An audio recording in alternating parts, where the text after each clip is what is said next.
Hey everybody, how's it going? We're back with another episode of the Power Hour. Been a while, and this is Volume 12. I'm here today with Jedi Joey.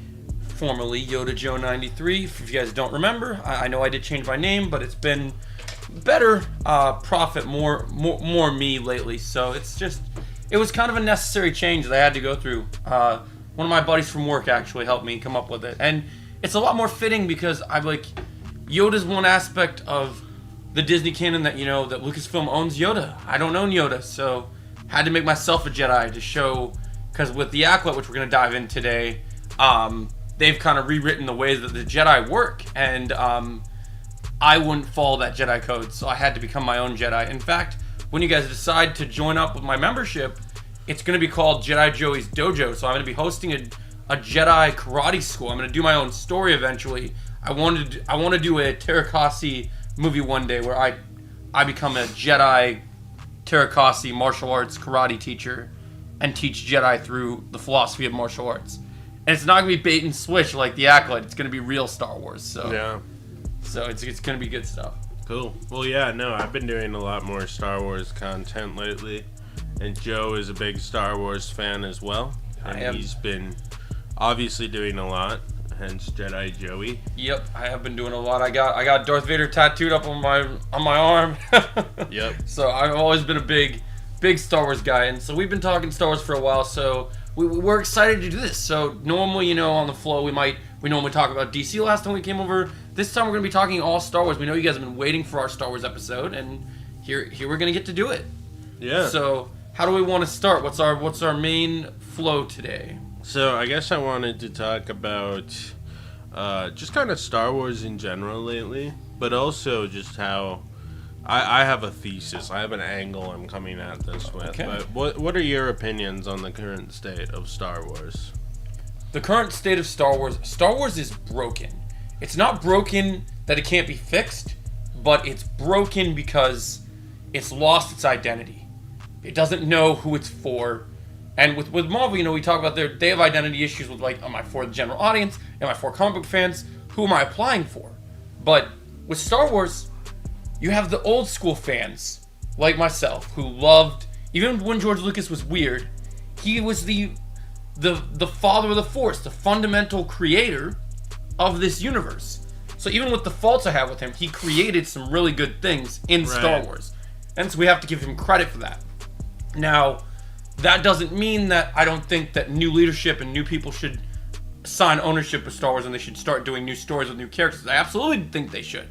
I think we should get new blood. Now, one thing that in the state of Star Wars that I think is important is I actually think that it's kind of funny how all the people that are wearing the business suits right now that are creatives behind Lucasfilm, the way they could fix Star Wars is there's actually an actor in Star Wars that is actually the reason that the sole person that I think could save Star Wars. Because he's the only one in this entire Lucasfilm studio that knows anything about what they're doing. And he proved it in Solo. And I met him in at Star Wars Celebration in 2017. Remember Sam Witwer? Who voices Maul in Clone Wars and Rebels? So there's this little interview out there, very exciting stuff if you want to watch it. I'll break it down for you here. But so he was in an interview where he was brought on as, not only as he get to voice the lines of Maul in the little cameo in Solo, but basically he was brought on because they wanted to consult him on the decision of how Maul would be like when we see him in this scene. And so when he's there, the guy's talking to him, and the guy's like, so in this scene, we're shooting the scene, Maul draws his lightsaber. And Sam Witwer, instead of going, oh cool, a lightsaber like most Star Wars people do, he begs the question. By lore station, since this is after Clone Wars, we have the knowledge that Clone Wars is a part of the Star Wars universe. It's canon, right? So he has literally asked the question. He's like, well, which lightsaber? And they were telling him, oh, it's the one from Phantom Menace. Like, it can't be. It's broken in half. And he's like, oh, it can't be this one. And if it's the Darksaber, well, then you gotta explain this, and this. So he understood the lore, and the law of Star Wars better than anyone. He's even outlawed Dave Filoni. Oh, yeah. So I think he's our guy. He seems to get it. Not alone, because he's an actor, but with the right creative people that understand. And he's the one that the reason they had the saber from Rebels showed up It's because the last lightsaber he had, that's the last lightsaber he had before he died. So it makes sense that it would be the one to have. No, I agree. My view on Star Wars is that, I mean, I've always subscribed to. Do you remember when the EU was the main Star Wars before Disney took over? Yep. And they had like the levels of canon? Yeah. Because Star Wars as a franchise is so vast. I mean, there's hundreds of novels, thousands of comic books, a couple hundred video games, tons of, exactly.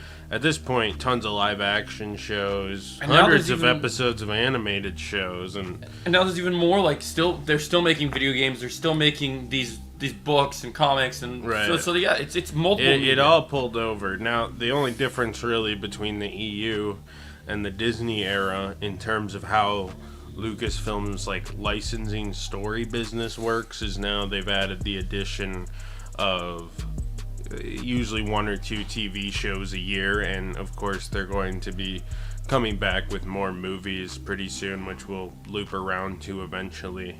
I've always kind of been in the thought process that like the core 3 are like the untouchable Bible of Star Wars, and then the prequels, there's some inconsistencies, but it's kind of what George was going for. And then you kind of go to like Clone Wars and all the other shows as like secondary canon, and then the novels matter a little bit less, and comics and stuff, because those are a little harder to regulate and follow the canon for. The way I look at it, I see a lot of people saying like Star Wars is dead in the Disney era, and I think to an extent that's true.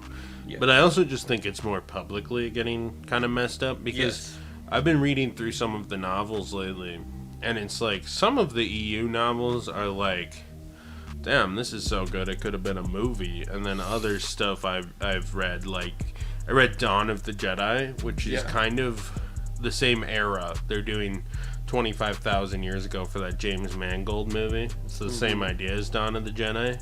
And that Dawn of the Jedi book was fucking garbage. So I mean, it's not like unique to the EU or to the Disney era to have some garbage in there. Yeah, but now I think it's more easy to criticize and more conversation around it, since people take a little more legitimacy to like live action storytelling in the Star Wars universe, which I think is a fair angle to take it. But I think like that's what I feel like with the EU, you can pick and choose what works, and like there's gonna be stories that aren't very good, and then there's stories that are very good. So it kind of goes both ways. But I also feel like everything in the live action transition just isn't very good right now. But you do have, like you said, some of the books in the EU, there were simpler times. Like before the rise of Kathleen Kennedy, before the failures of Rian Johnson and J.J. Abrams, Deborah Chow, all these names that are thrown out there, they've all failed. In fairness, you look at something like Heir to the Empire, which I think is a pretty solid trilogy. I'm almost done with Last Command. I got like an hour left on the audiobook. And there's a lot of like stilted and weird shit in there. Lots of like weird clone stuff. And it doesn't exactly match the current lore, especially when George went back with the prequels. Because in that book, they imply that Clone Wars was more just random people getting clones, not just Jango Fett. I mean, if they were going to, if you were going to... It's fine to expand the lore and to do different things with the lore, but it still has to make sense to a degree. And I feel like that's their first issue is there's no... Kathleen Kennedy has stated many times, and I still don't know how she hasn't gotten fired for this, that she claims that all the books that existed out there, even without it being canon, Dave Filoni said he's bringing some things from the EU and putting his own spin on it. But what's really interesting is when you ask Kathleen Kennedy about the source material for Star Wars, she says there are no books. She states openly like, oh yeah, the EU, no, we can't use that. We don't have any source material for our stuff. We're making everything up pretty much as it goes along. And it's like... That's kind of a weird statement, especially with Thrawn kind of clearly taking more of a front page. Because, I mean, Thrawn, and I talk about this a bit in my Heir to the Empire video, like the first novel, but when I read Thrawn, I'm like, this is a character that wouldn't work on screen super well, but works well in a novel, because in a novel he can monologue, we can see his internal thoughts. In a movie, we can't have Thrawn drone on for 30 minutes or 15 pages like in a book. That's not how filmmaking works. Agreed. Where someone like Darth Vader probably wouldn't work as well in a book as Thrawn, because he just kind of quietly walks around blowing shit up and fighting Jedi and shit. It's really too bad, because, like, you know, and we'll talk about this when we talk about more of the state of Star Wars throughout the video, but, like, Thrawn is one of those characters where he transitions great for a book, but you could make him amazing in live action too, because what Star Wars needs is a game changer type of villain.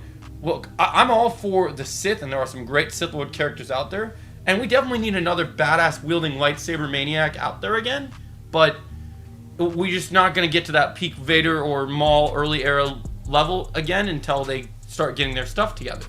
But what we could use is, because the Empire has been ruined and they're tainted, Tarkin was menacing.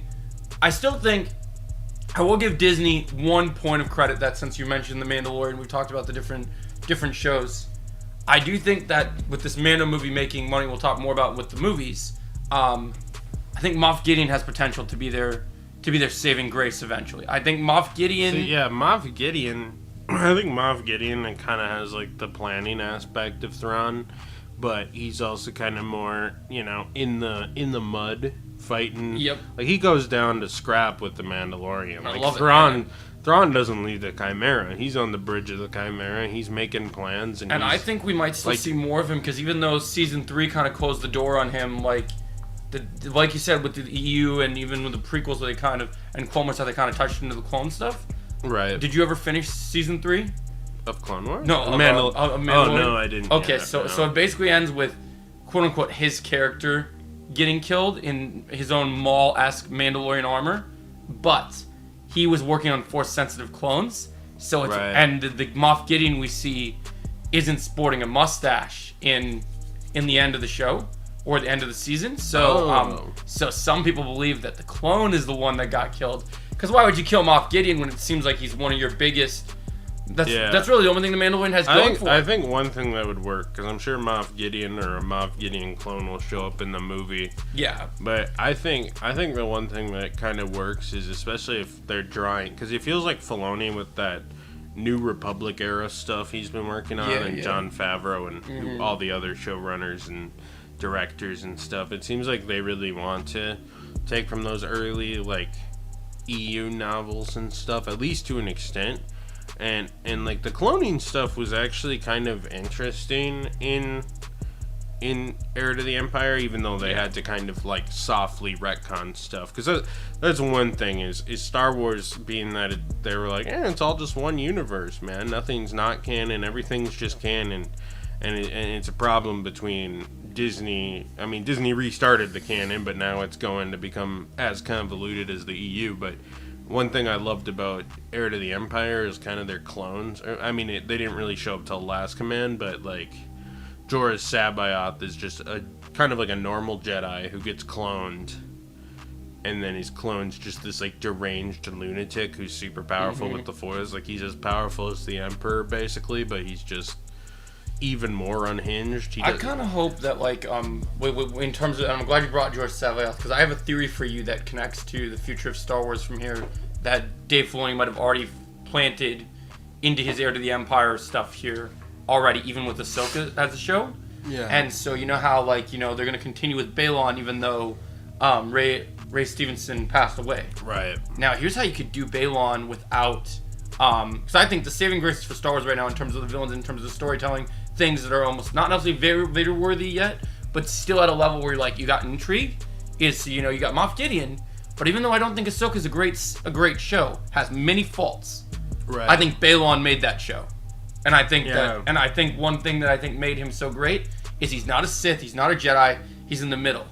And that's why Qui-Gon worked so well in Phantom Menace, because he was a Jedi, but he didn't necessarily share the same Jedi beliefs as the other Jedi. And well, he was on a different vibe. But keep going on what you're saying. So with Balon, so with Balon, I think what's so interesting is he's so cool. And you know, they're well, I don't love everything in Disney Star Wars. I am a fan of Dave's work with the Mortis arc, if they can continue to use good stuff with it. But I also know that they've been talking about casting, and they were going to bring in Abeloth for the next season of Ahsoka. And so that would be pretty interesting. And we know that Balon's going to come back, but, you know, people are like, well, how are you going to work that with recasting? And a lot of people think Rey was great, which I think he was too. But I'm not above the fact that I think recasting could work really well. And here's what I think they should do. Because, you know, you have his apprentice, right? You want to make Star Wars interesting again, you want to do something cool, even if, like, this won't save Star Wars. But let's get some projects that are still excitement and still build. We still need to get good Star Wars sometimes. Right. With some ideas. There's some things in Star Wars that there's potential, and maybe we could just sprinkle in a couple, like sometimes with Marvel, right? You might get a couple projects you like, even though it's not a very good phase. At least there's a couple projects you like. Yeah, they had some stuff sprinkled in there. So, like, I'd like to see Star Wars do something like that. Like, maybe not every project is a hit, but maybe there's still enough where there's still engagement. Like, maybe you just tune in for certain projects. Maybe you're a Star Wars fan, but you're not a fan of every project. Like, maybe we just say, okay, the Acolyte's not for me. They're doing this for this set of fans. That's fine. Because now I get to watch this. And maybe these Mandoverse stuff is more geared toward the old fans and get to focus on that. And so what I was thinking is, with your Heir to the Empire thing, how would you feel about Balon getting recast like they're planned to do, but when he comes back this time, because we know he was looking for the father and everything, they transition that into he loses his mind thinking he's looking for the father, gets manipulated by the mother, which is Abeloth, and becomes the new kind of Joruus C'baoth. In a way, it got kind of crazy, and that's why they recast him. Oh, yeah. But then, here's where you get, because you need a villain. Thrawn's not cutting it in this universe right now unless they fix him. What I'd love them to do is, we have so much potential with this apprentice being Shin. What if Shin gets possessed by Abeloth, and Abeloth uses Shin's body as, like, its vessel? Right. So to kind of show her really evil. They clearly have the actress. They clearly like using the actress.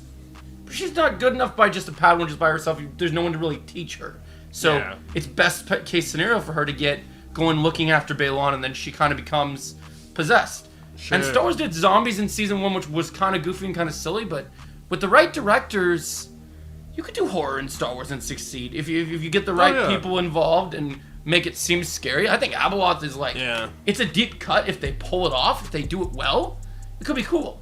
Yeah, I mean, I guess to address a couple of your points, like, I think my biggest problem with Thrawn is, you know who else is a really interesting character, like, on par with Thrawn in the books? Maybe not on par, but he's really interesting.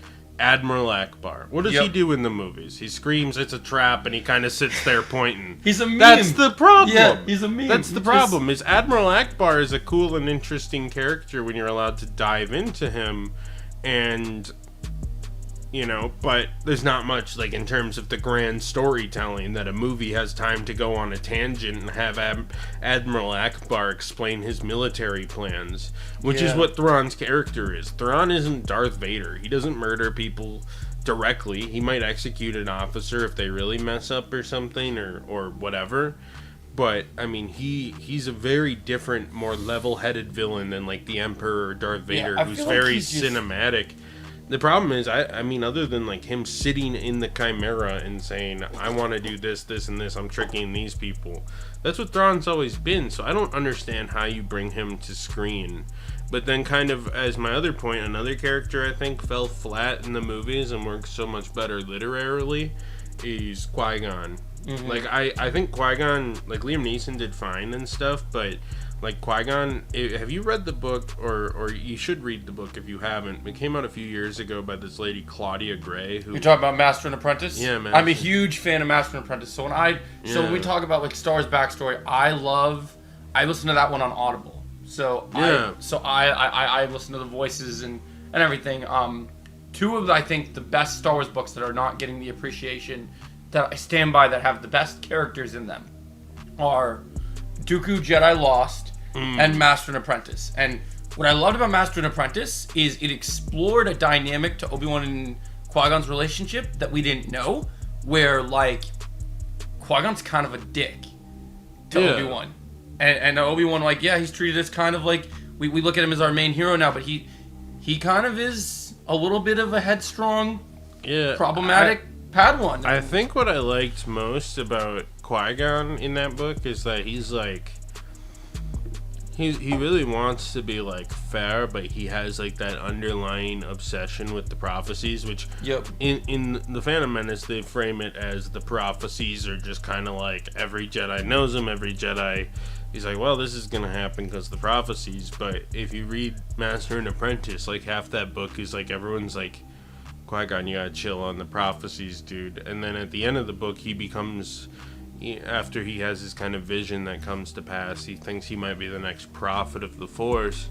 And then you kind of see that, and it kind of explains why when he finds Anakin, who he thinks might be the chosen one, he kind of like immediately drops Obi-Wan and stuff. Like, they're good friends, they had a good relationship eventually, but Qui-Gon has kind of that obsession that in part he thinks is wise because he's following the teachings of like ancient Jedi, but in reality is kind of teeters him over to the dark side. Like, he's got that like obsession for like the power of the knowledge, and he doesn't even know that he's being like kind of low-key heading in that Sith-y direction, which I think is kind of an interesting like framing for the character.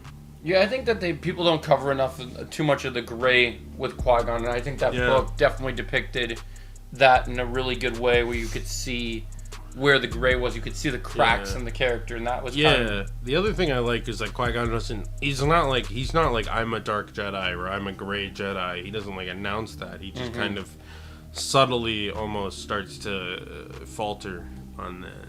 Yeah, I feel like that was definitely something that they did well. Like, it is kind of sad that while we look at Phantom Menace, is the only time we see him in live action, other than, of course, the Obi-Wan show, which... had a quick cameo. Yeah, he is very... The people that worked on that book really understood his character better than I think that probably a lot of the writers trying to write Qui-Gon in Phantom Menace did. Like, it just feels like they did some good things with him. They focused more on the prophecy. They didn't want to... I think it's because you look at the timeline, Master and Apprentice is before Phantom Menace. Right. And I think maybe he became different towards Phantom Menace, where you see kind of... He's still very against the Council's ways of things, but he gets kind of crazy into the prophecies because that's what he think is... As a Jedi, that's what he chose to focus on because that's where he's kind of struggling. Where I think when he's trying to be a master to Obi-Wan, they show you in Master and Apprentice that he really is, he really even struggles, like, and not part of that is because Dooku pretty much left him out to dry as a Padawan, and so, like, then when he becomes a master, it kind of changes. Because Dooku kind of leaves the Order shortly after that, and then, in that novel, he also has the other apprentice, Rael Averross, who's Dooku's other apprentice, who's, like, kind of also got screwed over by Dooku, but more so, it also kind of shows some of, like, the corruption and not corruption, but just, like, ignorance of the Jedi, because they, like, took Rael too old, and he's, like, this old, depressed Jedi who's just, like, fucking chicks and smoking cigarettes all day. Oh, yeah.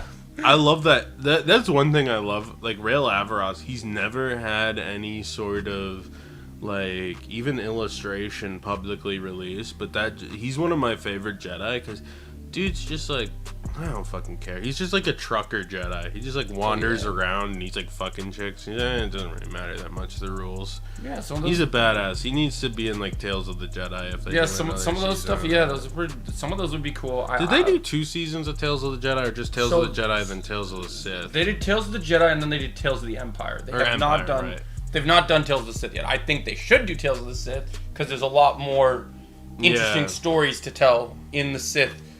I think that'd be a good way to like pad out. Like, I would love to see like Tales of the Sith and make it like maybe more of an anthology than like Tales of the Jedi, and have him like kind of just like follow like the Sith that were kind of like working underground, and I want them to focus on Sith that we didn't see. Like, even though there's more stories to tell the characters we have, I would like them to focus on characters that we haven't seen except for like books. So like, do stuff with Bane. Do stuff with Riven. Yeah, because Bane is canon to the standard universe because they put him, or the Disney universe, because they put him in Clone Wars. They put him in Clone Wars, and then they kind of got stuck with him because I doubt they wanted to. That's the one thing is they said, well, we'll make Clone Wars canon because Clone Wars is great and added a lot of good stuff, and I don't disagree with it. But then they're like, now they have to like work in a bunch of EU canon, which I think is kind of funny. He referenced a lot of stuff in that. Even though I hate the movie, there's a lot of Riven references in Last Jedi. Like, there's a lot of stuff in Luke's Luke's temple that connect with that, which I think is kind of cool. I like Rian Johnson as a director in everything. He's just bad but for Star Wars. Last Jedi. I think part of the problem was he went a little too far into going original, and I also think some of the forced stuff kind of fucked the movie over, because what he was trying to do is the movie FaceTime stupid things, like the Porg and stuff. What he was trying to do is he was trying to do the Empire Strikes Back thing, where Rey separates to meet Luke, and the rest of the gang are off on their own mission. What I don't understand, like Empire Strikes Back, because Luke goes to Dagobah, and the Falcon crew have hijinks and end up on Cloud City. The problem is the Luke and Rey stuff was kind of a misfire, because I don't think anyone liked where they took Rey, and then they could not. Disney, I think, since it was so rushed, because they only had 3 years basically from write script, hire, shoot the thing, people's asses are in seats. Like, that's not a long time, right? My 2 years. My biggest question for you is Last Jedi. If you were to improve Last Jedi, one thing I wonder about you with Luke, they tried to go for Luke, somebody who slaughters or attempts to slaughter their grandson. Right. I feel like the best route to go with this situation for Uncle Luke would have been, after that moment, instead of being a hermit and hiding out and doing everything, you have Mark Hamill who played Joker. I think you just go full Sith with Luke Skywalker at this point. They did it in was it the Dark Empire comics, and then right. What's the other one? There's another story that they did it. Shadows of the Empire. Is that what they did it? I agree. I don't mind the idea of Luke in the movie where he's like, I quit being a Jedi, I'm a hermit, after what happened, where he miserably failed to restart the Jedi and then became evil like his father, because like we were talking about earlier, like Return of the Jedi at the end, he knows he can't beat Darth Vader.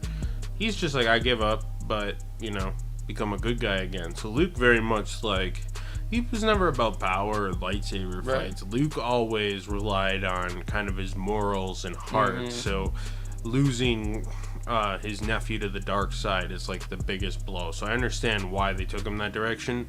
I think it more should have been almost like, I think what they should have inversed, instead of, they should have almost had it, because Luke learns a lot from Yoda in Empire, right?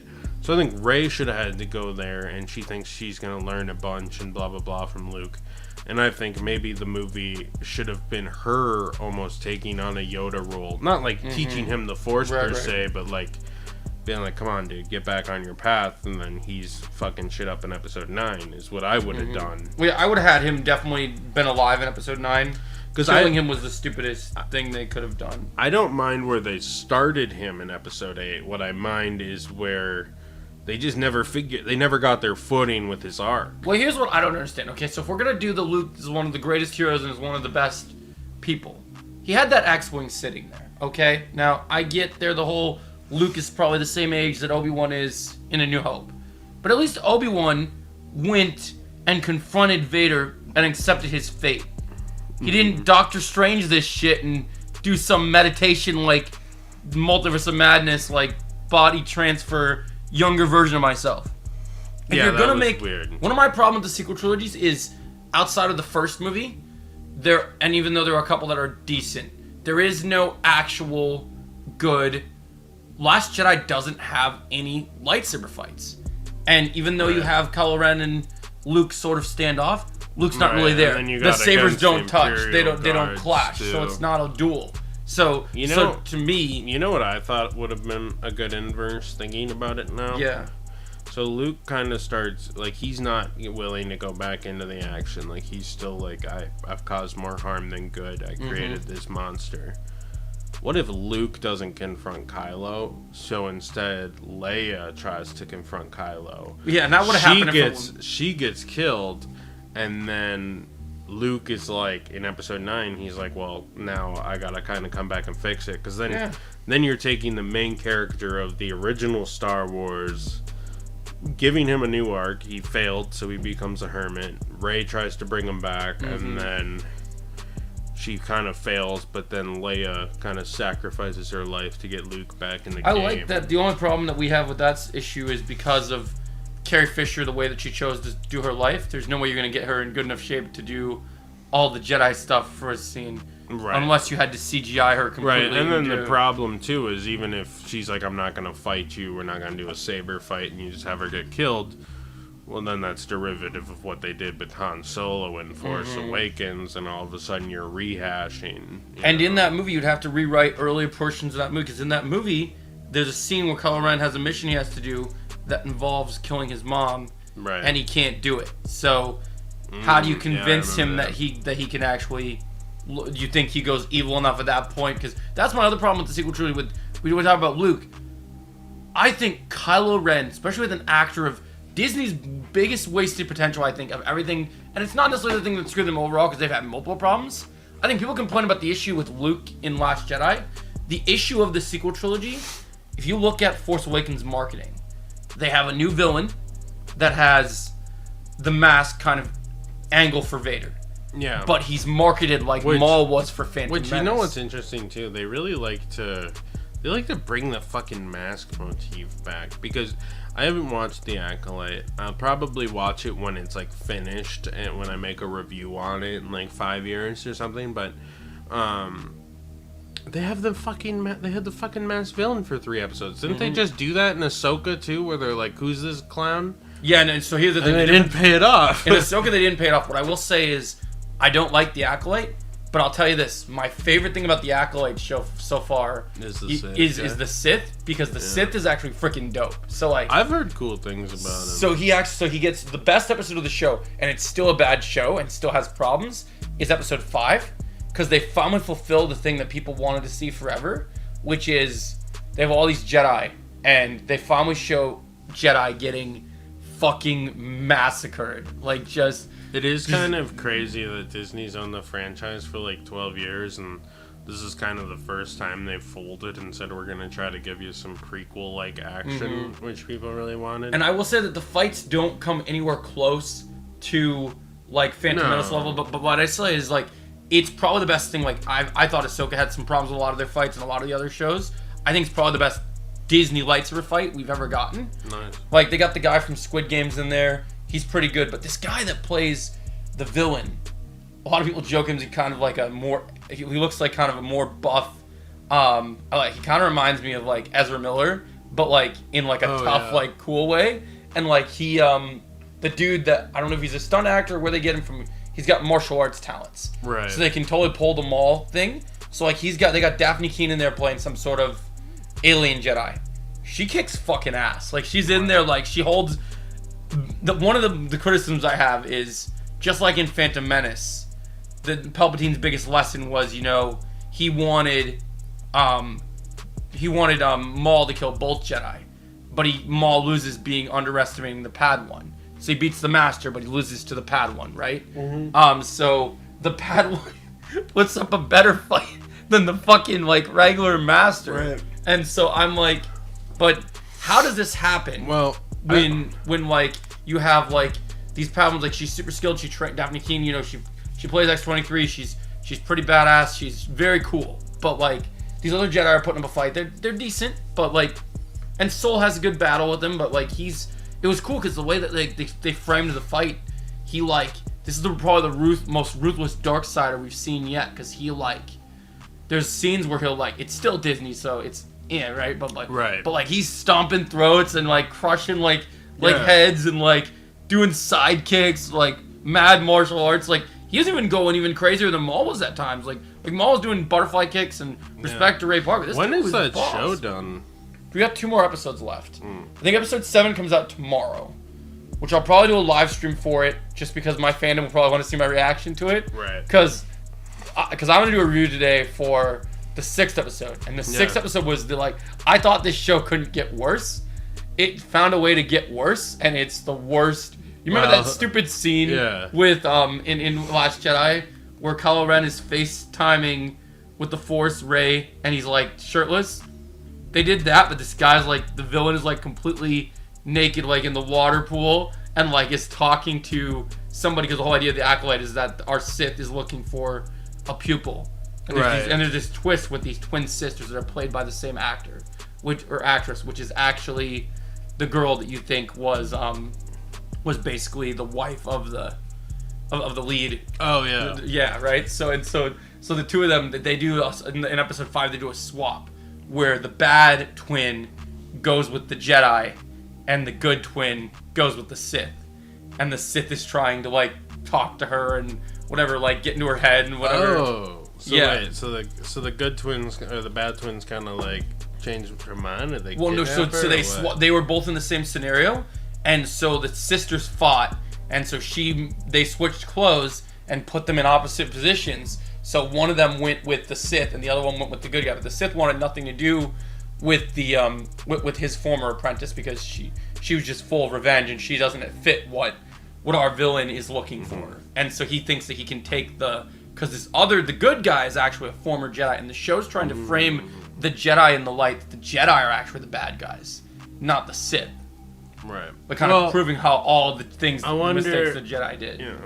I'm kind of curious. I think, honestly, once the show's done, I'm going to grab that shit off the Pirate Bay. I thought that was the first 2 episodes weren't bad. I liked the martial arts aspect they pulled into it. Like, there's some cool hand-to-hand combat stuff, which you don't see in Star Wars very often. Yeah. It's not the best I've ever seen. It's not fucking Cobra Kai or some shit, but, like, it's pretty cool. Like, how they use the Force and use Force. I still think I could do it better. Like, I still think I could make a movie and make Star Wars and, like, if I'm doing a martial arts Star Wars movie, I'm, like, round-kicking lightsabers into dudes' chests and, like, side-kicking, like, I'm going for the extra extreme shit. Like they don't go for, like, as cool as I think they could. And I thought they made that mistake in, like, when they said the whole thing about, Ezra has the Force, but, like, he doesn't need a lightsaber.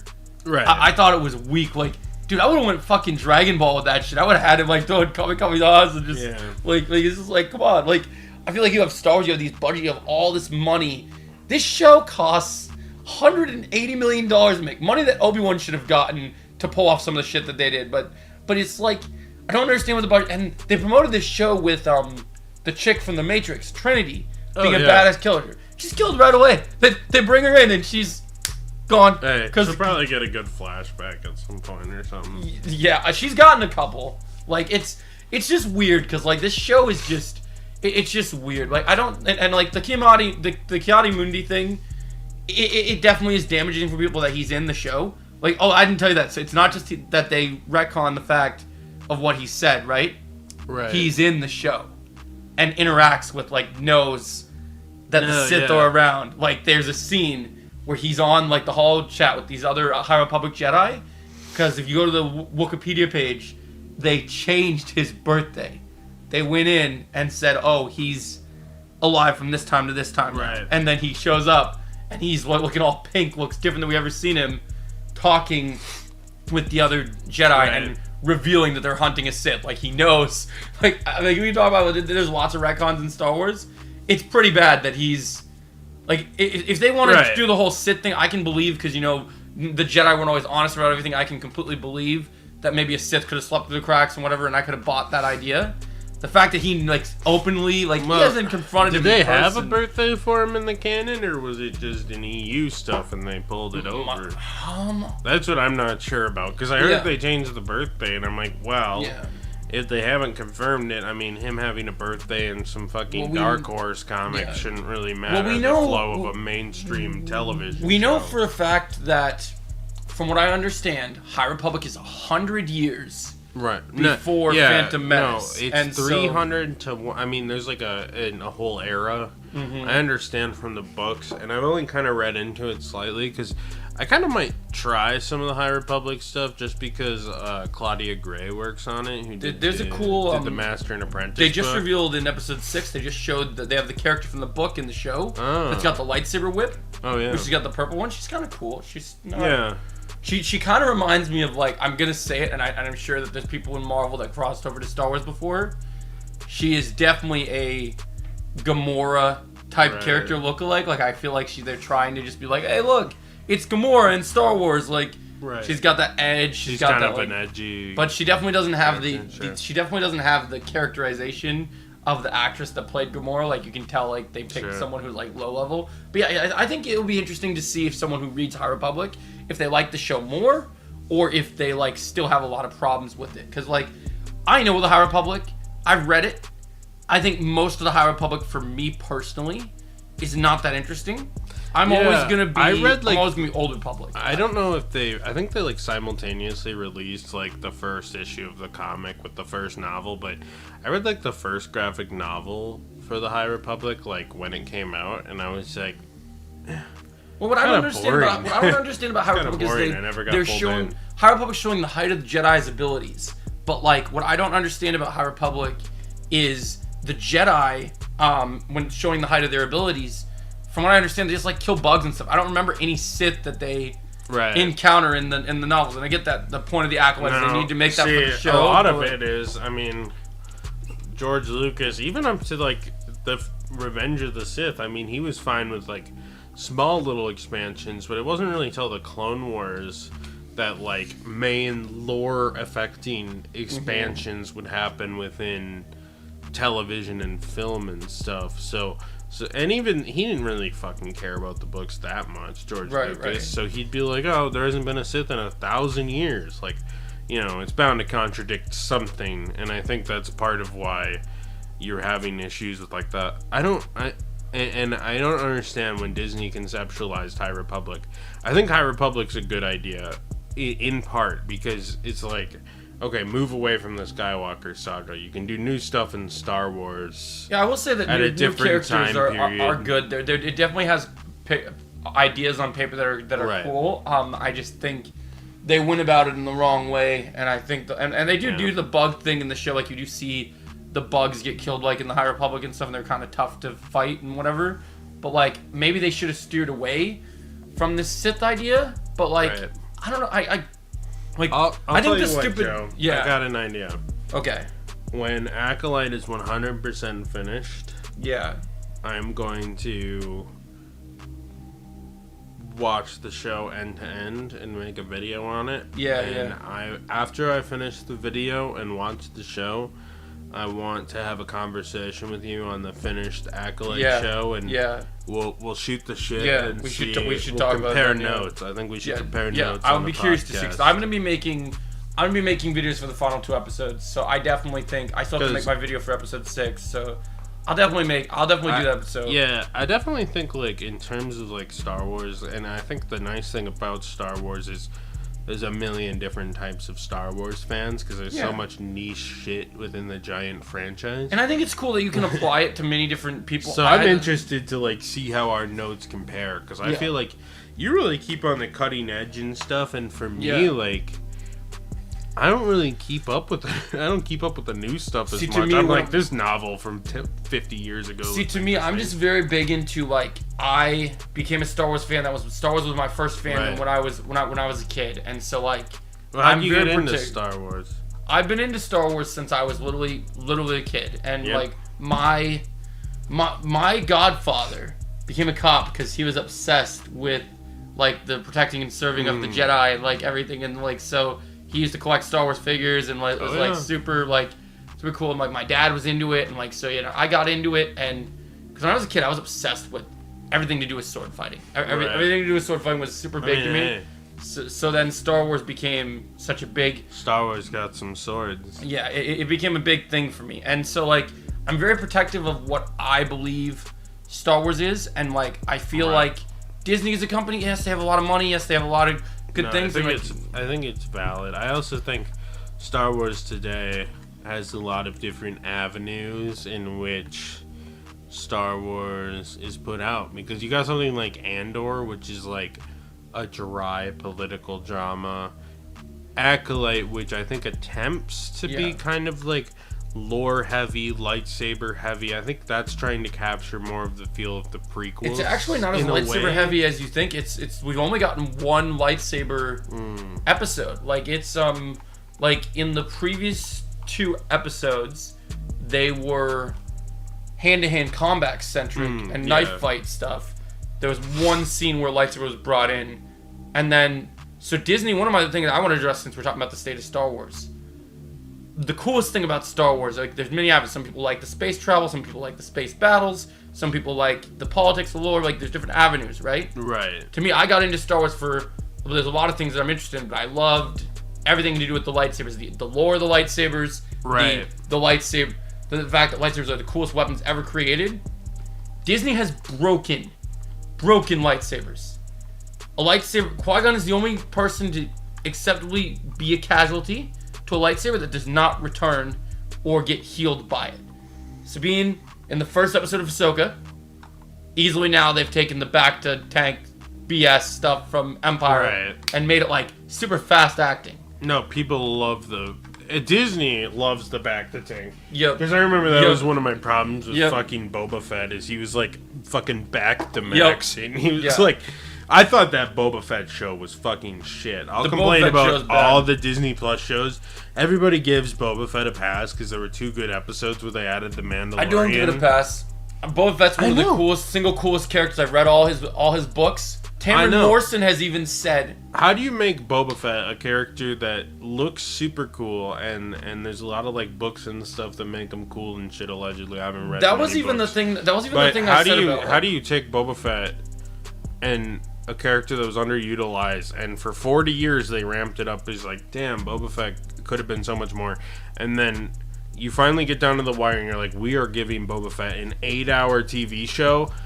And it's the most boring shit that has ever come out. What I don't understand is like so fucking. What I don't understand is they're literally doing. If you take the space part out, they're literally doing what the Boba Fett should have been done with DC right now, because everything that Penguin is everything I wanted Boba Fett to be, but in like in the sense of like, obviously Penguin is more in the real world, but like if you put the space part, it should have been Godfather in space. Yes. It should have been people showing up. I don't even care that if he like barely wears the costume. I don't mind if like last shot of the show he puts the helmet on for a fan service moment. I want, if you're gonna bring Boba Fett back to life and maintain that in the Disney era, and you're gonna bring back Tamora Morrison and everything, Boba Fett's gotta be Don Corleone, and we gotta have like fucking Bothans and Greedo type people and all those motherfuckers like running around. Like in the old books,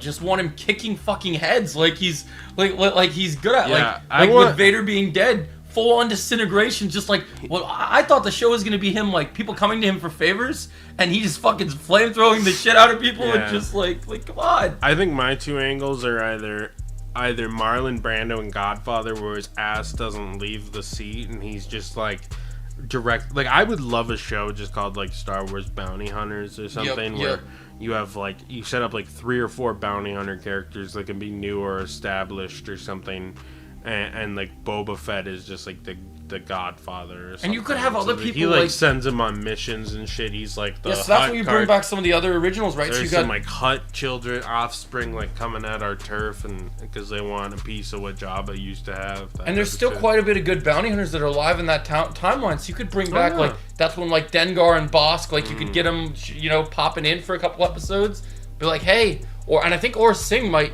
I'm trying to think, when did Aurra Sing die? Oh, she dead? Okay, then you can't use Aurra Sing. She died something weird. They made like a joke about it. I've never understood, like, as much as it's cool fan service, I never understood why Cad Bane was so against, like, I know they did the Clone Wars arc that we never saw, whatever, that they were enemies, but I think it would be so much cooler if all the bounty hunters were just on the same team working for each other. As a kid, I was watching Clone Wars week to week when Cad Bane came out.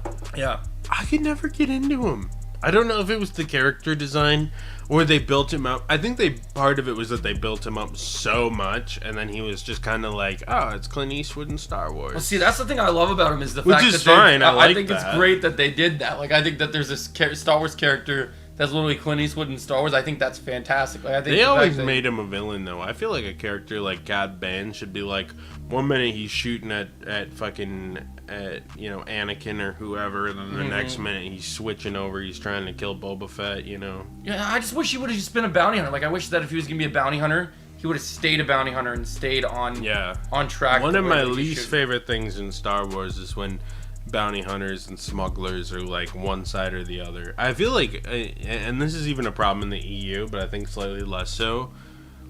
Star Wars loves to be like bounty hunters or smugglers. They're whatever. Yeah. I guess, so we're kind of approaching the hour. We're at about 50 minutes. So I think I want to bring up the last large topic for us, which I think should be kind of our magnum opus of current state Star Wars. Yeah. And I think we should talk about the 3 movies that are planned. Or is there 4 movies now? Well, Didn't they add a second like Mandalorian era movie? Yeah, so they got Grogu and Mandalorian, which apparently now I think Mandalorian and Grogu is going to come out even before. I forget, is it Grogu and Mando first, or is the Rey movie first? Because the Rey movie kind of was like, let's see, because the Rey movie was kind of delayed. Let's see, Star Wars movies. Because I know one of them they moved.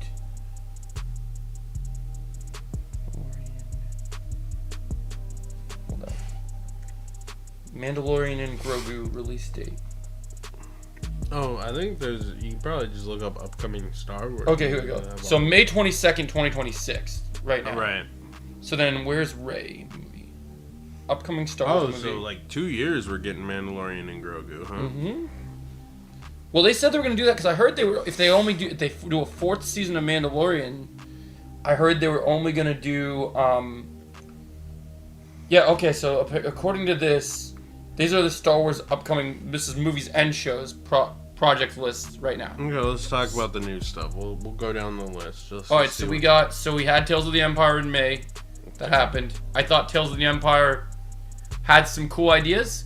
I thought some of it was bad. Who is that one about? I haven't watched it. So there was some of it that did with you remember Morgan Elsbeth from The Mandalorian?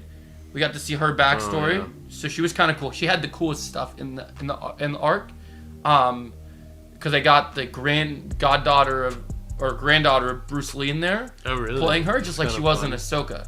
And so because of that, I don't know if you noticed it in Ahsoka. They don't know how many episodes you got to see in Ahsoka. I didn't watch They brought her any into of Star Ahsoka. Wars using her father's art. So like, she's a witch, but like she knows Jean Kudo, like Terracostian Star Wars. So that's fun. So she was kicking fucking Ahsoka's ass, like doing kicks and shit, and like awesome. Nice. And so they gave her kind of her revenge arc, how she becomes who she is. And then the second which we talked about quite a bit. Yeah, and then the second, we talked about Acolyte, and then the second thing that they did in Tales of the Empire, and then it looks like it says, I think December is when Skeleton Crew comes out, with Spider-Man's John Watts, taking that one up.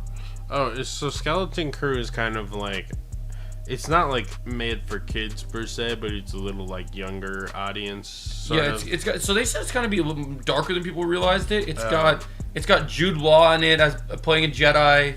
That'd be kind of fun. It's supposed to be kind of described. When does that take place? Is that like post? It's in the Mandoverse apparently. It says it's the same time frame as the Mandoverse.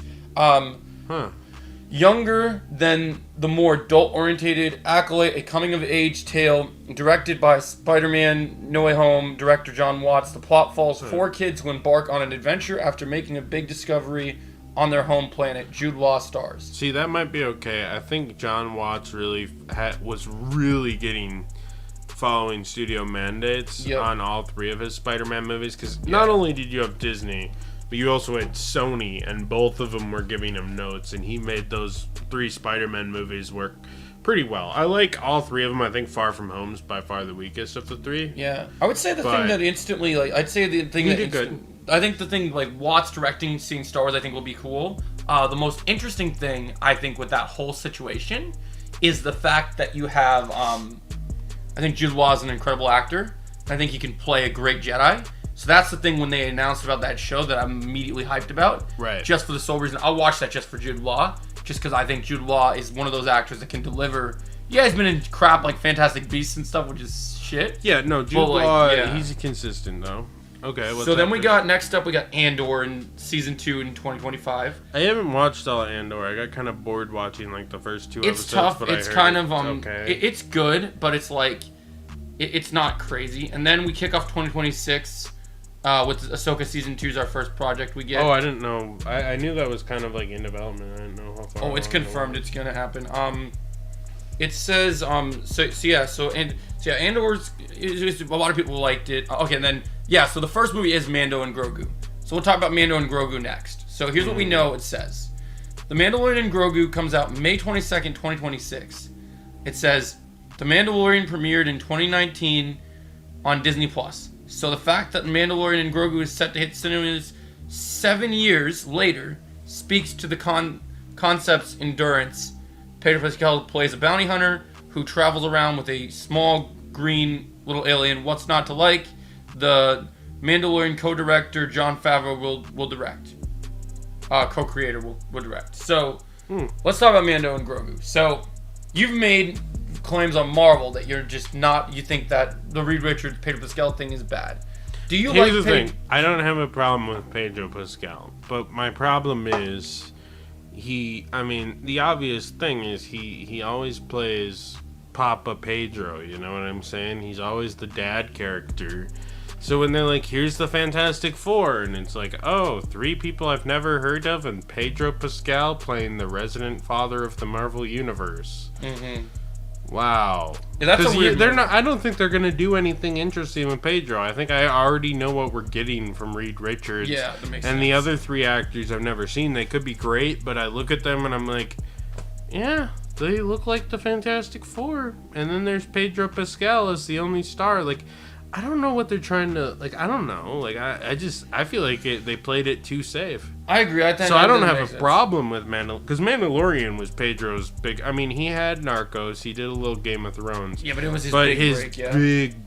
big break. He was C-list, and Mandalorian made him A-list. He is one of the stars in the history of Star Wars who was able to become, like, a very big mainstream Hollywood star. Like Harrison Ford too is one of them where, like, it got them a lot of work.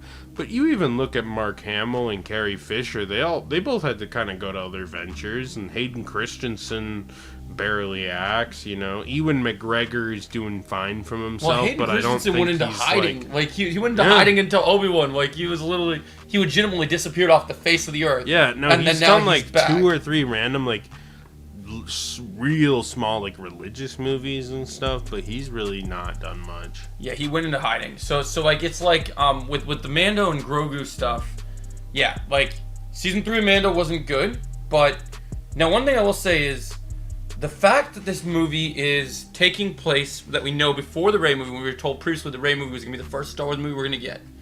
This tells me Lucasfilm is showing their belly right here. They know, and Kathleen Kennedy can deny it all other than the Disney execs, they're going to get this Rey movie out. It's going to be released. They know they don't have a win on their hands right now. No, I think here's the problem with Rey, and we can talk a bit about the Rey movie. Yeah, we can definitely Here's the problem. The Rey movie is not, from a box office perspective, if they call it Star Wars Episode 10, it'll do fine. It might get a lot of criticism, but here's the thing. Imagine in, like, 2012, they made, like, a new Star Wars movie with Ewan McGregor and Hayden Christensen, which obviously they couldn't do because of the story. Yep. But, we grew up with those kind of being our icons and stuff. I guess we had more consistent content about, like, Obi-Wan and Anakin, because Star Wars wasn't as broad of a net as it is today. But, like, if you're like, a lot of kids and stuff are going to be nostalgic for Rey and Finn and stuff. The problem is a lot of the older fans aren't going to fuck with Rey, and it's because those 8 and 9 especially were pretty low quality films. Yeah. And I don't think Rey has to inherently be bad. I think you can save Rey, but what you gotta do is, if you're gonna bring Rey back, first off, you need a really good director, you need good writers, and you need to let them do what they do, but also not do what they do to the extent that they let Rian Johnson. Or at least, I think The Last Jedi would have been a great movie if Rian Johnson had 4 years to cook it up instead of 2. Do you think that we could see someone with this Rey movie, since we're talking about it, because I feel like this is gonna be the one that we have the briefest stuff to say, because we really don't know much. Right. Do you think this is going to be a chance of, with this Rey movie, that, just like we talked about with Marvel earlier with the Blade situation, we got this activist director right now, which people do not like.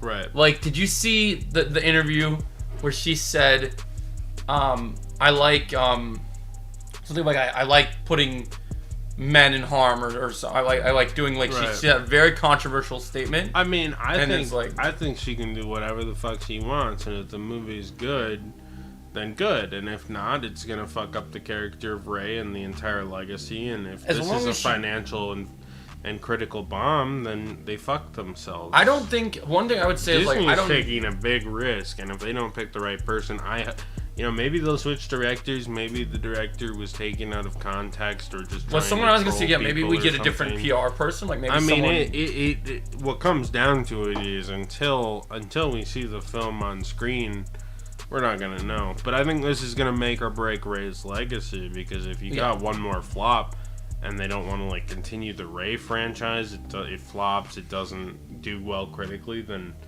you broke it. I feel You like didn't- for me, you if didn't the grow fact with that the this Rey hype. movie even exists, I think is sad because I know that there's lots of people. You could get a good director, you could get a good writer, and you could fix this character. I would have rather us just, since Dave Filoni already existed and made this this concept, and we saw it exclusively in Ahsoka as well as in Rebels. Right.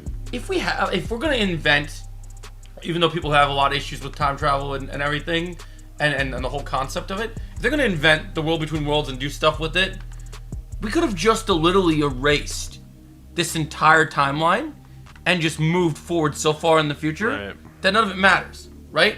I mean, the First Order, they're not the Empire, they're just a knockoff version. That's why Palpatine had to do his whole Final Order shit. So just white boy waste that shit. Just get it out of here. Just like move forward in the timeline. Let's go 30. And honestly, I've said this before. No, why don't they just draw the line and say nothing happened for 200 years, and then this is the new Star Wars timeline, and the Sith are back and the Jedi, blah blah blah. Well, I think what's messed High up Republic is except forward. well, what I think is we need to go forward. We need to go further in the future where these characters are not, because the best characters are already dead. Kylo Ren's gone. They're not going to bring him back unless they do something stupid. They like might. that. I mean, they brought Darth Maul back. They bring a lot. Yeah, they could bring him back. They Characters- could. Characters come back. I think, like, especially Kylo Ren could have, like, because didn't he just, like, fall down an endless pit or something? But Adam Driver has been very like vocal about like that's true. I don't know. I mean, I actually was starting to believe he was gonna be Reed Richards for a while. Like I thought that that he was gonna join the other team. I think that would have been more interesting than Pedro. Yeah. So I think for me with the Rey movie, I think the biggest issue we run into, I would have definitely clean slated it. I don't think we need a Rey movie, but we're gonna get one, so we just gotta deal with it. And I just hope it's a good movie. I'm not against it. I'm gonna stick away from it because I feel like a lot of the times, like, people in these Star Wars movies just say really dumb shit, and like I try to ignore the press and just watch it. Like I don't fucking care if you're the dumbest person of all time and she says, I hate men. I think they should all get castrated and put in camps. I don't care. I don't care. Say that shit. But if you make a shit show, I'm gonna call it a shit show. If you make a good show, I'll call it a good show. Yeah, the thing that pretty simple. The thing that I don't like about the whole Rey movie idea is that there is a Rey movie in existence, because I think that Rey as a character is the worst character from those movies, and I think that what you could do, like. I think Rey had potential in the first movie and then went nowhere. And like one movie, I'm sorry, you could get the best writer in the world. They're not gonna fix Rey in 1-2 hour, or maybe it's even an hour and 32 minutes or some shit. We don't know how long it's gonna be, but like it'll probably be long as fuck. It's gonna be like 3 hours long. Fucking 3 hours. Like the thing that makes me upset is, you know what they're gonna do with this movie? They're gonna give Rey the role that Luke Skywalker had from the EU that people wanted to see Luke have in Last Jedi. And that's going to make me mad, because the thing that I'm struggling with from a story standpoint is you can put the name Skywalker on you all you want. With Rise of Skywalker, we learned it very apparently, and you can put any type of writers, any type of retcons you want to do, go ahead and do it. But to me, in my brain, it is engraved. To me, I don't care how many times you put it on your speeder license plate, your name, whatever it is, you are Rey Palpatine. That Skywalker thing didn't happen. So for me, the way that I see it, if she's teaching students in this new movie, and she is like, what they're going to do is they're going to make her seem like she's the most perfect person in the world that can't that can't do anything wrong. It's like the best, even though she has very little Jedi training. they're gonna make her seem like she's the best Jedi ever and like super powerful and super wise and wisdom based. If we're gonna get a Rey movie at all, I would go for conflicted Rey. I would go for Rey's teaching a student. Now, one thing I would hope they would do, but I don't think they'll do this because I have no faith in this movie, is I would love it if Rey's darkness affected her students, and her students stood against her. Like, they see her as a fraud because they sense the Palpatine. Yeah, maybe. Like, maybe she gets mad. They get a hit. I mean, that might be an interesting arc. Like, I would like to, like, I know Disney wants to bury the Palpatine angle, but I'd love it if she, like, force electrocuted one of her kids when she got mad by accident and just, like... fried his ass. Yeah, and then just, like... And then one of the students tries to stand against her and just... And then they become the villain. And then maybe they make that interesting... Like, they could make this interesting. They could do it. It just is... Will they? Is the question. I don't know. I mean, we'll see. Yeah, we'll have to see. But I want to go back to the Mando and Grogu thing because that was kind of our predominantly first movie. So... I have a pitch for you for this movie. Okay, so, let's hear it. Season 3 didn't work. No. One of the things I wanted for the finale of Season 3, because one of the big cliffhangers they had was that Mando got captured by Moff Gideon and his thugs. And I was like, okay, well, who's going to go rescue Mando, man? Like, so there was this whole, like, because of the whole... I think, still to this day, because of how bad... But obviously all of Lucasfilm is responsible for the failures of Book of Boba Fett that we were talking about earlier. But I think one thing that is abundantly clear, Pedro Pascal owes Cameron Morrison one for going in there and taking over 2 episodes of his show, and really he made the two best moments of. I think Disney just owes. Yeah, so Boba Fett a fucking retry show. So what I would do is start from give him a season 2 where he doesn't have to start, and they felt obligated to give us 5 and I think they could set that up here, but what I want is I want this movie to be Grogu and Mando will make money on its own, but if you're gonna make money, you're gonna make waves, you're gonna make this the first Disney Star Wars movie, you gotta go out with a bang. Right. You make this like Star Wars Avengers or Star Wars like almost Expendables, right? So you bring in a team.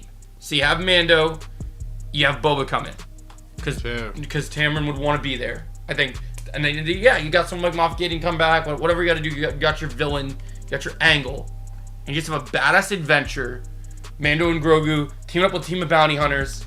And there hasn't been any bounty hunter movies ever. So, like, I think a bounty hunter movie, as good as a TV show is, I think it would work. We had a smuggler movie now. People liked Solo as a smuggler movie. So, maybe a bounty hunter movie would be kick-ass. Like, but I want, like, for me, honestly, even if it wasn't a total ensemble, if you want to pitch me a good bounty hunter movie, I just want Mando and Boba kicking ass together. I think that would be the sell of a movie. Like, if you want to do something that people would like, I think that would sell it. But I think, like, I hope that Favreau has the strengths, and, you know, he did such a good job with Iron Man and stuff. Like, I think he could probably deliver some sort of ensemble type movie. I think he could do a good job with a team of characters, and I think that would be fun. So, I'd like to see... Yeah, no, that'd be cool. I'd like to see that.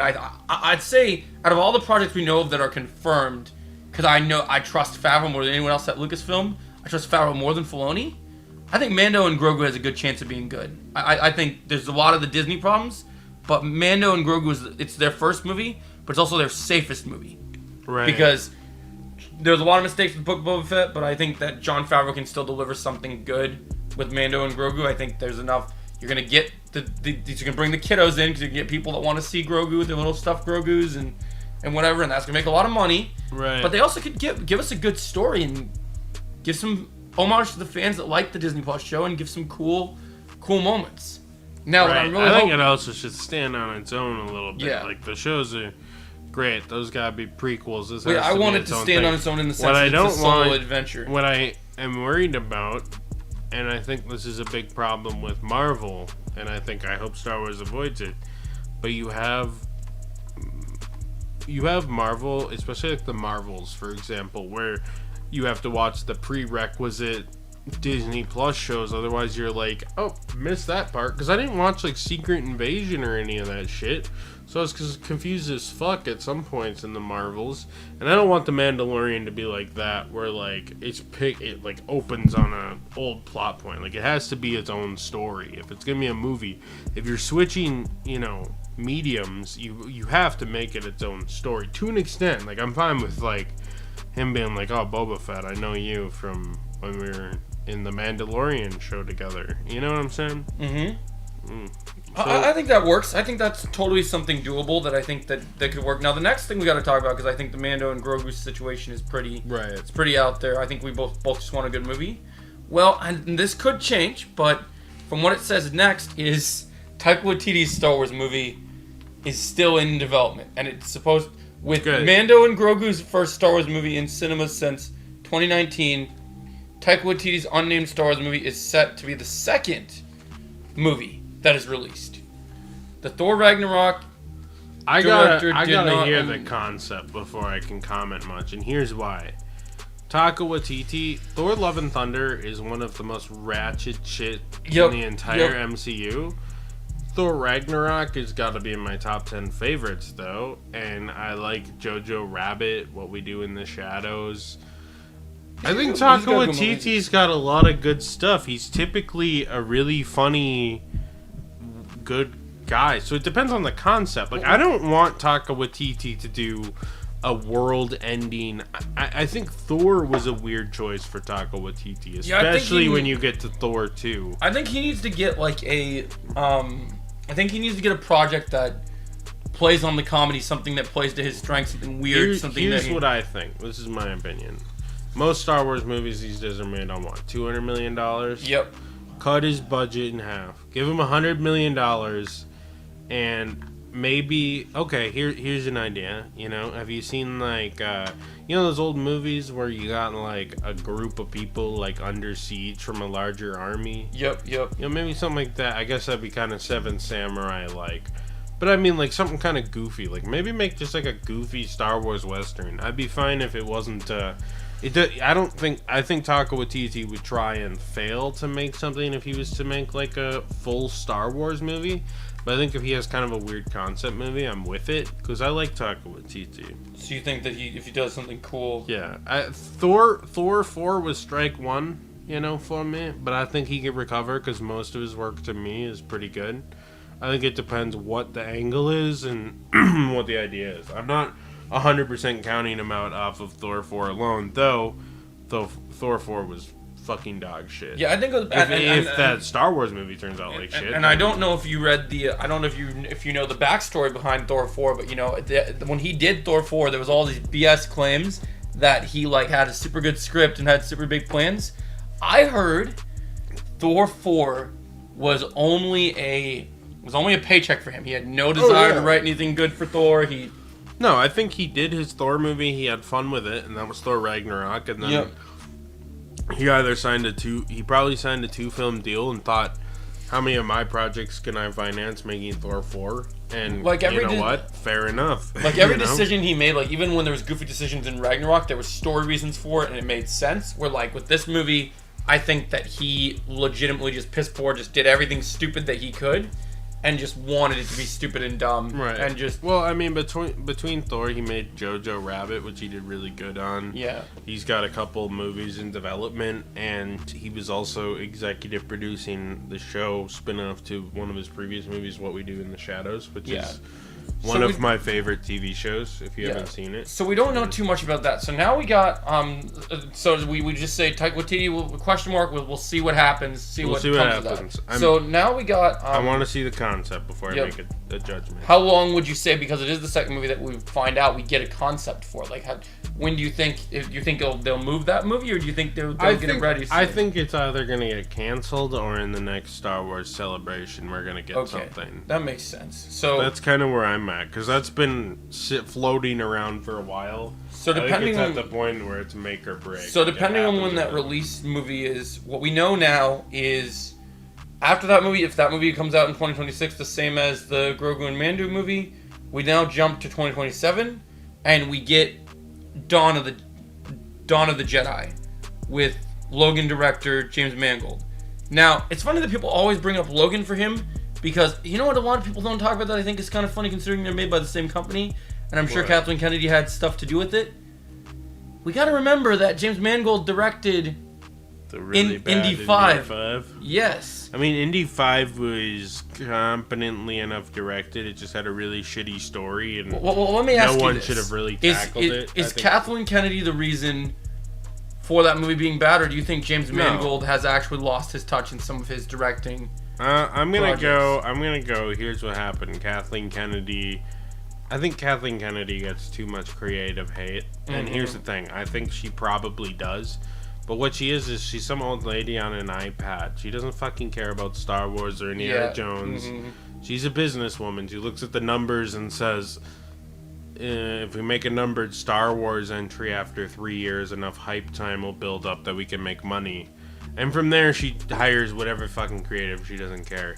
As long as they do good, she might get... So I think... I don't think so. I think she hired James Mangold, who thought he could do a good Indiana Jones movie. But then the problem is you have an 85-year-old You have an 85-year-old fucking Harrison Ford, who was probably into the idea, and I think they had a decent script idea, but Indiana Jones, and this is the problem with Kingdom of the Crystal Skull, is... Harrison Ford was too old to keep up the energy. He was kind of able to do it in Crystal Skull, which had a worse script than 5. 5 had a better script. The problem is, now Harrison Ford is an additional 15 years older than Crystal Skull, where he was already too old to play Indiana Jones. So I think that's the problem. I think what they should have done is probably reboot it, which I think would have ended up like dog shit. But I think for Indiana Jones, they should take like a James Bond approach, where it's like, you know, maybe we just recast, honestly. But I think they were scared to do that after Solo, because Solo was commercially less successful than a lot of the Star Wars, and I think that was blamed a lot on Alden as Han. Which I think it's sad that too many people shit on that movie, because I think that movie's pretty good, actually.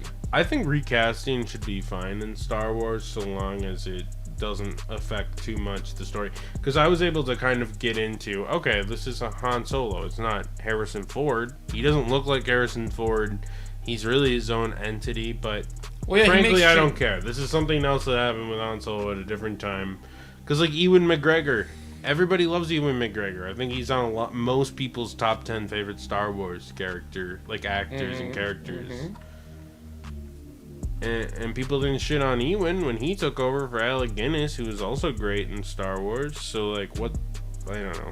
But I think it's a different era. It's a different ball game these days. So I feel like with this Star Wars movie, the thing that I think we run into issues with is, you know, like you said, you know, maybe he could have done good work with Indiana Jones, but some of his movies, he's a good director, but I think that maybe he's not a name that should be brought in.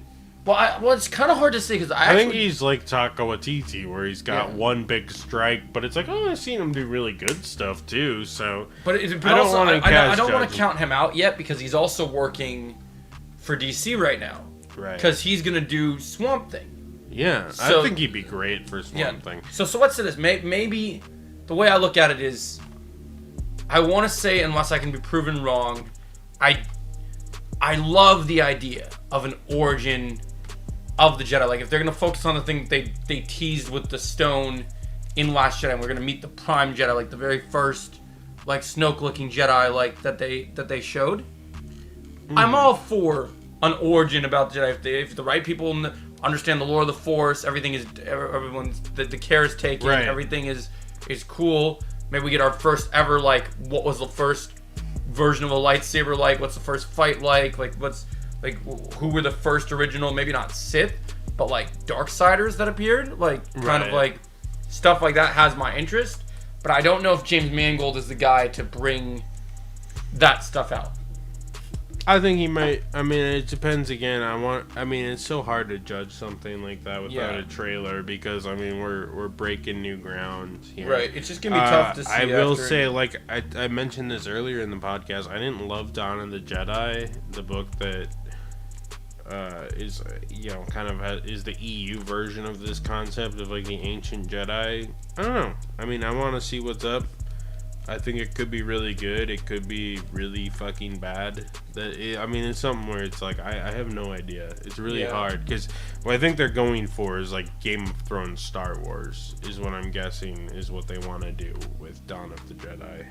And that could also be a bad thing. That could either be the worst shit ever or kind of cool. Lord of the Rings, I think it's gonna be like more fantasy, like old timey heavy. We'll see though. So is that the last one that's announced so far? No, because we still have. So we still have. It doesn't say it on this list, but I haven't heard otherwise. So I believe that we still have the Dave Filoni, quote unquote, Avengers Endgame movie to tie everything up, which we don't know for sure. Like, it has never been titled Heir to the Empire, but I think we all assume it's going to be Heir to the Empire just because of the way that he's built it up. Right. So we've talked about this a little bit, but as you've read more of the Heir to the Empire stuff, this is the one I want to spend the most time on the podcast. So I think we would, because it comes from source material from a book, if done right, we have legitimately the most to talk about with this movie. So what I want from this movie is, I do want, if I'm honest, I love the idea in Star Wars. Well, it won't be the exact same as say an Avengers movie. I love the idea of bringing different characters together in like a team ensemble against a bigger threat. And what I would want from this is, now the one thing that needs to happen for this movie to be successful, I know people are going to change it because I know Dave Filoni loves Ahsoka and loves to put Ahsoka front and center and everything. Yeah. This movie only works, and I don't care what anyone says, and I know Disney's gonna bat their eyes at me when I say this, because CGI Luke won't work for this. It's time to recast Luke Skywalker. Luke needs to be the main character of this movie. It needs to be Heir to the Empire. Right. They need to bring in Mara Jade. We need Mara Jade and Luke. I need both of them in this movie. The problem is then you gotta convolute the fuck out of how Mara Jade, where the fuck she is in the sequel. Well, here's what you say, right? As much as it's different, and Disney won't word it this way, but this is how I would word it. That Luke Skywalker dick just wasn't that good, and so she went on to another Force user, someone that's just. Why not just make her? Why not make her more? Why not make Kylo more evil, and maybe they just neglected to mention it in the movie, but Luke's wife Mara gets killed by fucking Kylo, and then you can retroactively try to make him more cool. Or you need someone that is going to be a threat for the movie, imposing to serve to serve Thrawn, right? Right. What you could do, maybe the reason we don't see her is because she was out there still alive, but the tables have turned. Because I think what Star Wars really needs right now is we need better villains.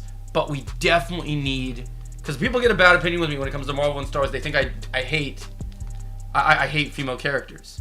Mm-hmm. But my problem is I hate bad written female characters. So to me, Ventress is a great example of a badass evil villain character done great. Right. There are great female villains out there when they're utilized well.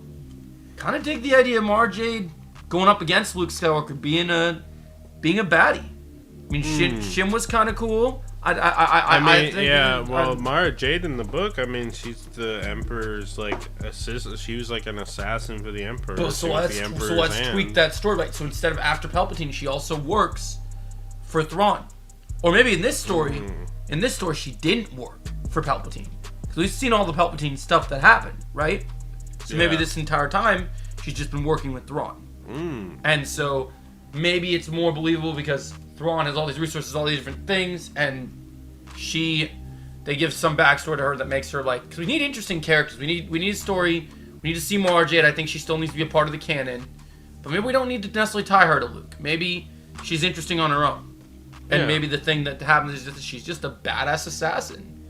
Yeah, I mean that's pretty much her character. Cast an actress that can kick ass, do some badass martial arts moves, rocking the purple saber. Her whole arc in Heir to the Empire is she's like, I'm gonna fucking kill Luke, and then it turned out she was possessed by the Emperor partially. It's we saw the splash that made when Luke was CGI, it came up in. I think people thought that when you could Luke pretty easily make her like an assassin villain. Yeah. I mean, but the problem is, I mean, they really want to get rid of Talon Card, who kind of ties her into the story originally. I don't think they'll ever touch Talon Card. Why would they? Maybe they will, and it'll just excite the 3 autistic people in the world like me. I mean, I feel like they could do something like that. They'll find a way to make it work, but I think you could do... Talon Card, my favorite EU character. I don't give a fuck. He's the best.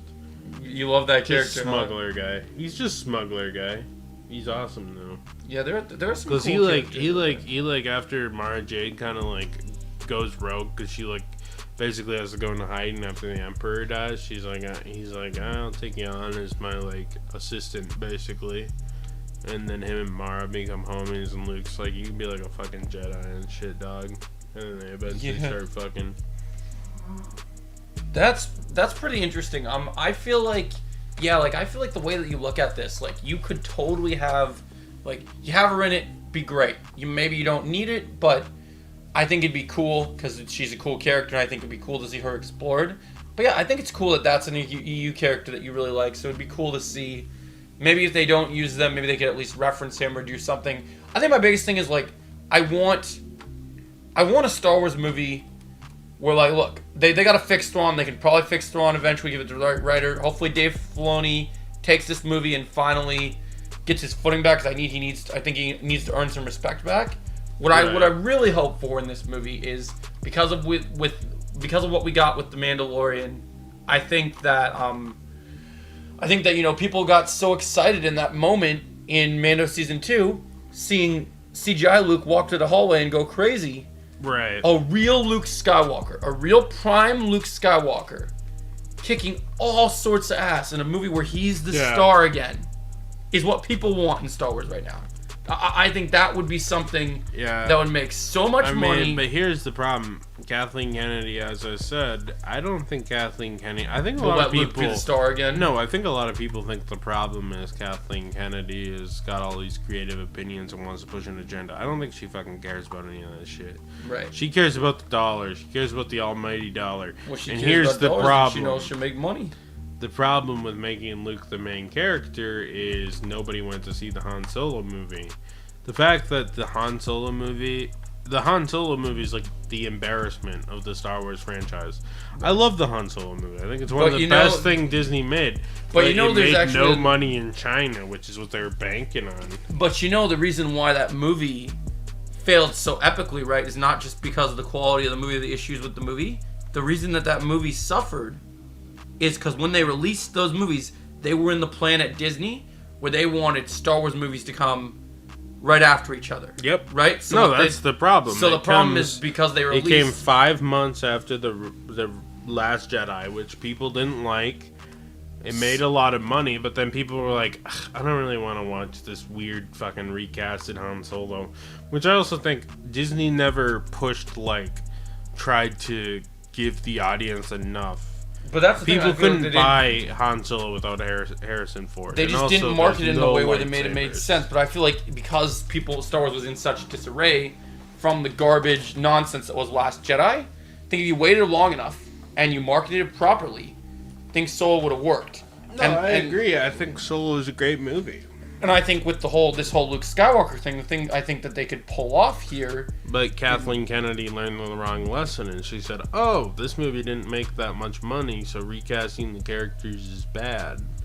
Yeah, but I don't think that she... Which I think a lot of people have said, dude. Yeah, but I don't think that that's the... I don't think the recast is the issue of it. No, I don't think the recast is the issue. I'm saying that's the hurdle that as fans we have to get over, and Kathleen Kennedy would have to get over to recast Luke. I'd be happy if they want to recast Luke for like an Heir to the Empire movie, that'd be fine. But you'd have to recast the whole Falcon cast. And also, my other problem with Heir to the Empire, I don't know how you like fit in Ahsoka and Ezra and the Mandalorian, frankly. Well, I still think that with the Ezra stuff, I still think that Ezra should have, and I stand by it, especially after his time with Maul and Rebels. I think it's stupid that when they revealed him coming back in Ahsoka, that he was a good guy. Right. I wanted Ezra to become a Sith. I thought Ezra going to the dark side, because if you look at his past in Rebels, with Kanan, Kanan as a Jedi when he's alive, working really through him. Even when Kanan's alive, when he works with Maul a little bit, there's that intrigue with the hologram, all the anger from what happened to his parents, the Empire. You can feel that there's something there. And I think it would serve much better character if he was a Sith. No, so I think there's enough gray there that I think he would be interesting. I mean, especially since they had him kind of working with Maul a lot. Yep, but I think the best character by far, which I don't know if he'll include him in Heir to the Empire because he would be really old, probably older, maybe even older than Luke at this point. But I'd love to see him in some sort of Disney Star Wars project that I wanted to cover. Is the best character in Disney Star Wars right now, that is the only one that's getting good stories right now, despite it's coming from a video game, is what they're doing with freaking Cal Kestis is amazing right now. So in Jedi Survivor, they set him up as the perfect character because he's not doing Jedi in the traditional way that you're seeing Jedi. He wields the dark side and the light side. He's just like Mace. He's wielding a purple lightsaber as his primary lightsaber, even though the games market him as blue. After the second, I think that will change after the second when they make the third game because he's. And hopefully when they finish, hopefully this third game is the last game.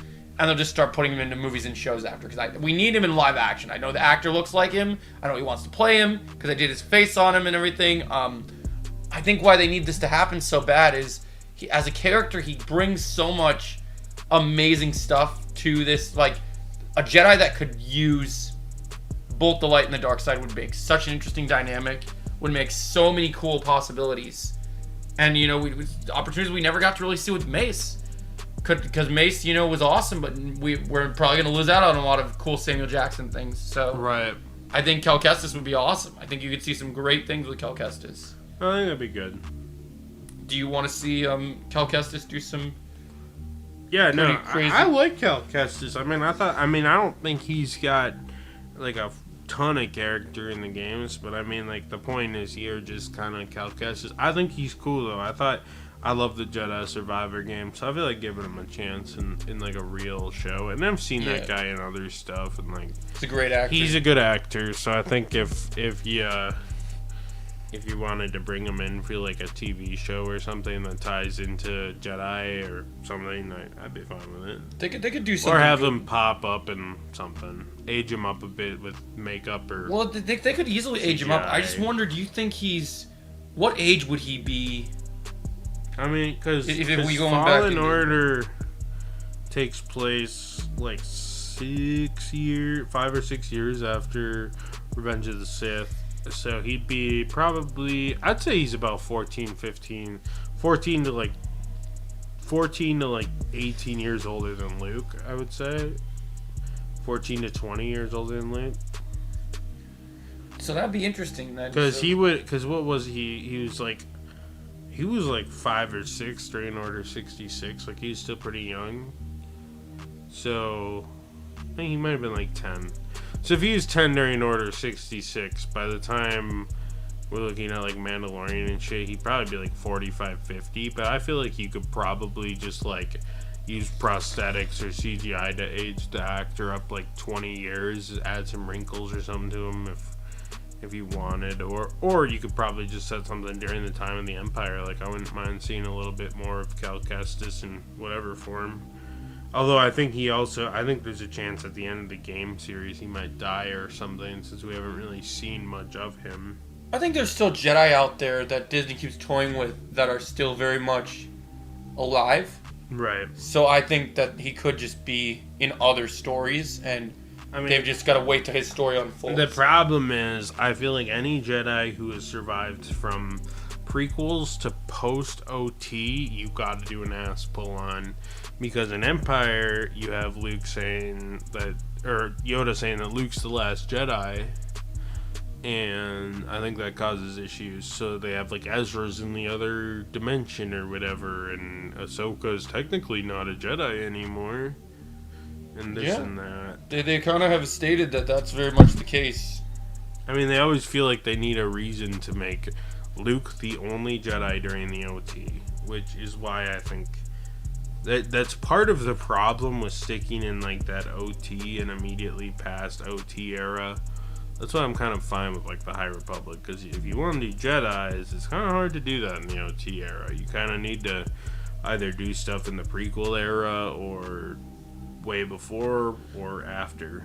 Yeah, I mean, it just depends how they look at it, right? You could do it in a lot of different ways. I think that they could definitely find a way to make it work. It just depends how they make it work. Mm-hmm. So we just have to wait and see what that brings. Right, for sure. And what we feel. I do think that they need to use some of these characters that are better, that Disney has created, to do some really incredible storytelling with. Yeah, I mean, I think it'll come together eventually. But anyways, I think that's about all for today. We did about an hour and a half. Joe, you got any upcoming Star Wars content on your channel, or any ideas? Well, yeah, like I said, I'll be covering the Acolyte to the end, and when I finish all the episodes, I'll give a much more in-depth version of every episode of the show. I'm going to analyze everything, all the details on my problems with it, where I think I'm eventually going to... It's going to take me a long time to put it together. It'll probably be one of my longest videos. I want to rank all Star Wars movies and TV shows all together in one thing. But one thing that's going to be really hard with it is including placement for the droid animated and the Ewok stuff. But I'll find a way to do it. I just have to count out everything and just rank my like of things. It's going to be really interesting because people know me as a prequels guy, so Revenge of the Sith and Empire will probably be up there in the top content because that's what I like. But then you're going to see things like animated shows I think will surprise people. I think I'm always going to love Clone Wars. I think Clone Wars has done a lot of good things with it. And then I'm working on doing audible read-through of Dark Disciple for you guys. Right. Where I'm going to do a video where I'm reading chapters by different days and we'll just read through it together. So that will be kind of fun. I'm working on that. Right now, there's not a lot happening in Star Wars, so, there's ideas I want to work on. I've been trying to do, what-if videos, what-if series. I have a new one out there if you guys haven't seen it. There's one where I talk about what if Dooku had taken up Anakin. So, basically, Anakin and Dooku... Basically, it's a whole video where Anakin and Dooku end up... So, instead of Anakin chopping off Dooku's head, Anakin spares Dooku, and they go up and take on Palpatine. Oh, yeah. And it would fundamentally change the rest of Star Wars because Palpatine would not make it to Return of the Jedi. Because I think Dooku and Anakin alone, as powerful as Palpatine is, I think they would take him. Right. I think we've seen Anakin could throw him in the well by himself. I think the two of them would take him out. Oh, yeah. Very well. And I want to eventually start making my script for... I'm doing a Star Wars fan film called Masters of Teräs Käsi based off the old... video game. You remember the old... Oh, wow, yeah. Yeah, the fighter, right? Mortal Kombat type stuff. But the idea is, in Solo, Star Wars story, which we were just talking about, Woody Harrelson's character sees Kira dispatch all these guys, and then she said, he's like, what was that? And she says Teräs Käsi, which she learned from Maul. I want to do a bigger expansion on unarmed and lightsaber combat for Star Wars, because I don't feel like there's enough of it, and I think it could be more. Speaking of Kira, not sure if you're aware of this. Also, when it comes out, I think it comes out in August. I'll be doing playthroughs for Outlaws. Oh yeah, the new game. She's in Outlaws. They're covering Crimson Dawn as a threat. Oh, that's kind of fun. Because it's apparently, from what we understand, it's between Empire and. So I think it's in between the OG, the original trilogy, this Outlaws game.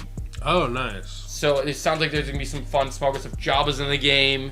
I think Lando might appear if they choose to choose more legacy characters. But also, fun fact for you, and speaking of games, I don't remember what month it comes out. There's a remaster coming out for the Jango Fett Bounty Hunter game. Oh, yeah. And in this remaster, you get to, apparently there's a free DLC in there where you can rock the game as Boba Fett. Oh, nice. So it's kind of cool that they're doing that. I'm actually way more excited for that remaster than I've been for any other Star Wars game. I'm also going to be pretty soon. I got to see when I'm able to buy the game, but I want to start streaming Jedi Academy. Oh, yeah. With my community a lot because I love Jedi Academy, and I made some cool custom characters in there, and so that's definitely something I'm looking forward to, going through a lot of the awesome retro games. But yeah, Star Wars is kind of hard right now because it's I don't have a lot of love for it, so it's I'm always gonna want to talk about Star Wars, but I have to have passion for it. Probably be doing a lot of rankings. So probably a lot of I've wanted to get it done for a long time, but I've needed to put down the list and look over all of them because I want to do 2 different lists. I don't think it's fair to have animated duels and live action lightsaber duels on the same thing because there's so many different things you can do with animated. So I want to do like best animated lightsaber duels and then best live action lightsaber duels. So I think they need their own lists. I think you need to rate them on the animation and how cool they look, because it's not fair to put people that actually work hard on the actual real choreography and train in martial arts up against someone that stood in a soundstage and did some cool little computer animation. So eventually I'll have my lightsaber duel ranking on there, and it will be movies and shows, so it will be like anything that's live action. So it will be like stuff from Obi-Wan, The Acolyte, as few as there are still lightsaber duels, so stuff like that will be in there. And I've actually been waiting for one more Star Wars show to come out to kind of give me a better scope of where I'm at. I still think that, and I've said it before, I still don't think any of the lightsaber duels are at the level of the prequels. I still think the prequels and maybe the Return of the Jedi fight are probably still the best in Star Wars right now. I think don't like anything in Obi-Wan. I don't like.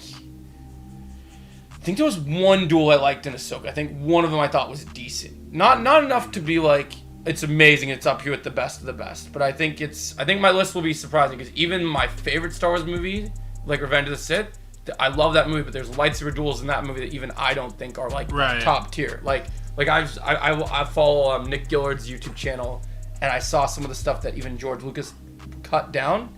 There's original versions of the Palpatine fight with Mace Windu and everyone was gonna be way better. It's gonna be way better. And we didn't see the best version of the Dooku and Anakin fight. Have you seen the behind the scenes reels of the Dooku and Anakin fight? No, I saw some. Oh, he was gonna like kick him off like shit. Like he's supposed to like basically stab him through the eye and like it's supposed to be crazy. Like there's one scene where he does a block and like a lot more karate martial arts. You should just given Anakin a fucking eye patch.